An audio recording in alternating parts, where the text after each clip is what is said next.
Hello friend, कहीं Asia cup Chahal को चयन करागला नहीं आसतु वीडियो जानवा।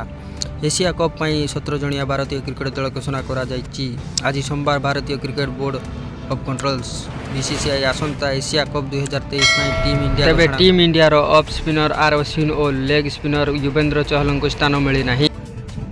चहल को स्थान न मिलवा जो अनेक प्रश्न सृष्टि होती जार उत्तर रखिंट निजे अधिनायक Rohit Sharma. Press conference captain Rohit Sharma Ashwin और चहल को नहीं पचरा जाइतिबा प्रश्नर उत्तर देते। रोहित अनुसार यही दुई खेलाड़ी विश्वकप प्लान अंश अच्छा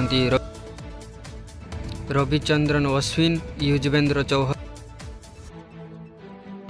विश्वकप खेलिबार बाट बंद होना आमको से बाद देवाक पड़ा कारण आमको केवल 17 जन खेलाड़ी चयन कर सेहीपरि भारतीय दलर एकादश मध्यक्रम को नहीं अनेक द्वंद्व थिबा बेले आज यार जवाब रखिंट अधिनायक रोहित शर्मा। से कहते जे केवल मध्यक्रम नुहे समस्त स्पोर्ट गुरुत्वपूर्ण अटे।